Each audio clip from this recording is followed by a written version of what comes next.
আগামীকাল দুপুর 12 ঘটিকার মধ্যে স্বাস্থ্য উপদেষ্টা এবং প্রতিনিধি সমেত ঢাকা মেডিকেল কলেজে উপস্থিত হয়ে ভগ্নদশা পরিদর্শন করতে হবে এবং শিক্ষার্থীদের সাথে বৈঠকে বসে দাবিসমূহের সুস্পষ্ট সমাধান দিতে হবে। অন্যথায় আমরা আরো কঠোর আন্দোলনে যেতে বাধ্য হব। আমরা ঢাকা মেডিকেল কলেজের শিক্ষার্থীরা আপনারা জানেন গত অনেকদিন যাবতীয় আন্দোলন করছি নিরাপদ আবাসনের জন্য। আমাদের ভগ্নদশা গতকাল সারা দেশ দেখেছে। তারই প্রেক্ষিতে আজকে আমরা কর্তৃপক্ষের সাথে বসেছিলাম আলোচনার টেবিলে যে কিভাবে এর দ্রুত সমাধান করা যায় এবং কাজের অগ্রগতি সম্বন্ধে জানতে, এবং গতকাল যে হল থেকে নোটিশ ছিল সেই সম্বন্ধে জানতে আমরা তাদের কাছে বসেছিলাম। আজকে এই মিটিং সম্বন্ধে এবং আমাদের পরবর্তী কার্যক্রম সম্বন্ধে আপনাদেরকে জানাবেন তৌহিদুল আবেদিন তানভীর ভাই, K78 ব্যাচ। আজকে আমাদের যে মিটিং এটা ছিল আমাদের চলমান আন্দোলন এবং আমাদের যে দাবিসমূহ সেগুলোর প্রেক্ষিতে কতটুকু অগ্রসর সাধন হয়েছে। কর্তৃপক্ষের গতকালকে আপনারা দেখেছেন যে কর্তৃপক্ষ যে হল ত্যাগের অফিসিয়াল নোটিশ দিয়েছে, আমরা সেটার সাথে দ্বিমত পোষণ করছি। আমরা হল ত্যাগ করছি না। এবং কর্তৃপক্ষ আমাদেরকে আজকের মিটিংয়ে কাজের কোনো দৃশ্যমান অগ্রগতি দেখাতে পারেননি। এই কারণে আমরা এমত অবস্থায় 24 ঘন্টার আলটিমেটাম জানাচ্ছি যে সুস্পষ্টভাবে জানিয়ে দিতে চাই আগামীকাল 24 ঘন্টার মধ্যে স্বাস্থ্য উপদেষ্টা এবং তার সহযোগী টিম যদি ঢাকা মেডিকেল কলেজের ভগ্নদশা পরিদর্শনে না আসেন তাহলে আমরা আমাদের আন্দোলন আরো কঠোর থেকে কঠোরতর রূপ নেবে। এসএমসি ওটসালাই এলো আরো উন্নত নতুন প্যাকে, জীবন বাঁচায়, জীবনকে এগিয়ে নিয়ে যায়। আমি যদি দাবিটা আবার জানিয়ে দেই, যেহেতু মিটিংয়ে আমরা কোনো সুস্পষ্ট আশ্বাস পাইনি এবং আমাদেরকে বারবার হল ত্যাগের কথাই বলা হয়েছে, আমরা হল ত্যাগ করছি না।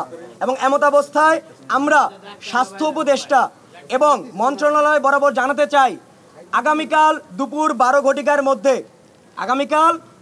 ঘটিকার মধ্যে স্বাস্থ্য উপদেষ্টা এবং প্রতিনিধি সমেত ঢাকা মেডিকেল কলেজে উপস্থিত হয়ে ভগ্নদশা পরিদর্শন করতে হবে এবং শিক্ষার্থীদের সাথে বৈঠকে বসে দাবিসমূহের সুস্পষ্ট সমাধান দিতে হবে।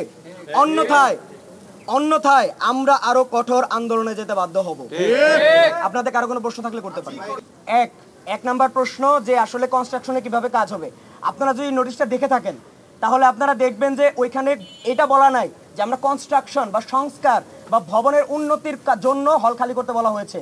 তারা আসলে ক্লাস অনির্দিষ্টকালের জন্য বন্ধ করেছে এবং আমরা শঙ্কা করছি, আমরা বলছি না যে এই উদ্দেশ্যেই, আমরা শঙ্কা করছি যে হয়তো আন্দোলন দমনের জন্য, আমরা বলছি না এই জন্যই, শঙ্কা করছি আন্দোলন দমনের জন্য। কিন্তু আমাদের এই দাবি আদায়ের লড়াই চলতে থাকবে এবং যেহেতু ভবনের কোনো সংস্কার হচ্ছে না সেহেতু আমরা হল ত্যাগ করছি না।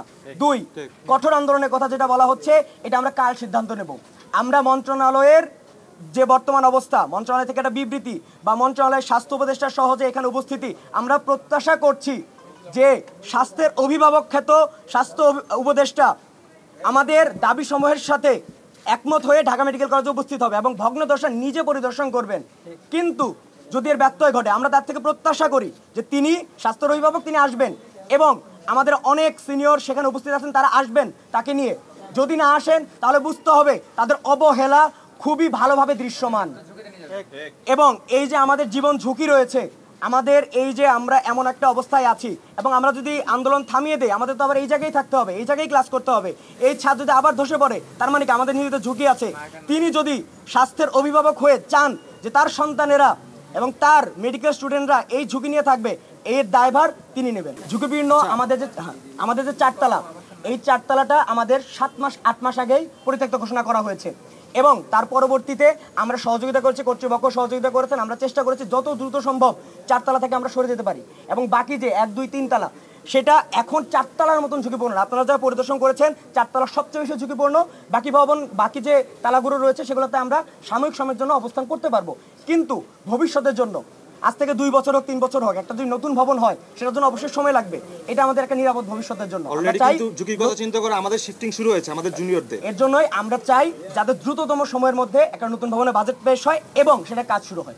স্যার আমাদের হল ত্যাগ করতে বলছেন এবং কাজের কোনো অগ্রগতি সম্বন্ধে তিনি জানাতে পারেন। নতুন করে অ্যালটমেন্টের কথা বলা হচ্ছে, সেটা কিভাবে শুরু হয়েছে কিনা? হ্যাঁ, নতুন করে যে অ্যালটমেন্টের কথা এটা এসেছে গত পরশু। আমরা 4 তলা খালি করছি, বাট হোয়াট অ্যাবাউট K82 যারা তার নিজেদের স্বপ্নের মেডিকেলে তারা কিভাবে এখনো তাদের নিজের আবাসনে কোনো ঠিক হয়নি, তারা গণরুমে থাকবে যেখানে করোনার প্রকোপ বেড়ে চলেছে। সো ওইরকম সুস্পষ্ট আবাসন ব্যবস্থা সবার জন্য এটা এখনো নিশ্চিত হয়নি। অ্যালটমেন্ট এবং আপনাদের হল খালি করার নির্দেশ দুটো কি সাংঘর্ষিক হয়ে গেল না? অবশ্যই, কারণ আমরা তো এখন গত পরশু অ্যালটমেন্ট পেয়েছে, অনেক এখন রুম খালি নেই, তারা রুম চেঞ্জ করবে, তার মধ্যে হল ভ্যাকেন্ট, দুটো অবশ্যই সাংঘর্ষিক।